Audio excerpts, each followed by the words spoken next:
Jennifer, 1 year ago, thousands of pro-Trump supporters were arriving in Washington, D.C. ahead of that rally. The rally we now know turned into a chaotic and deadly insurrection at the U.S. Capitol building. Rioters tried to stop Congress from certifying the election of President Joe Biden. Now hundreds of people are facing charges, including more than a dozen from right here in Georgia. And there's still a manhunt for thousands more. It's part of the largest investigation in FBI history.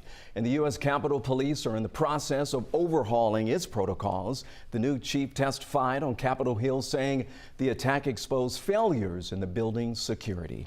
With Georgia Congresswoman Carolyn Bourdeaux and her fellow lawmakers know all about those security flaws firsthand. And tonight she spoke exclusively with our 11 Alive Joe Hankey and remembers those terrifying hours of violence 1 year ago, which she calls both sobering and disturbing. This is Georgia Congresswoman Carolyn Bourdeaux, January 6, 2021, locked in her Capitol office with her staff, staying silent with the lights off. Members were texting what they were experiencing.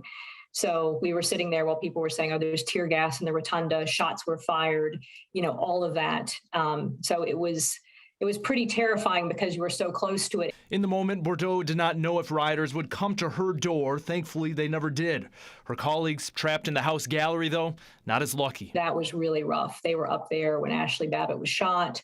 They heard people pounding on the doors, trying to get in. And a lot of them, have had some post-traumatic situations they've had to really deal with. January 6th only marked Bourdeaux's third day as a congresswoman. Her main goal that day after a heated election was to see that the presidential election results were certified. See this kind of devolve into the rioting and into the violence, into really an active effort to try to overturn the results of a free and fair election was really disturbing.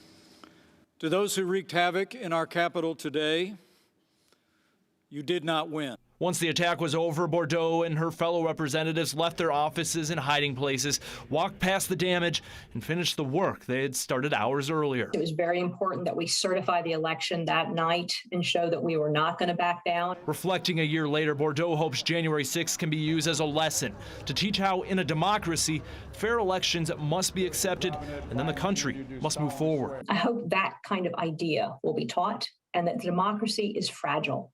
All of us have to be engaged to make sure that it functions and that we hand it off stronger to the next generation.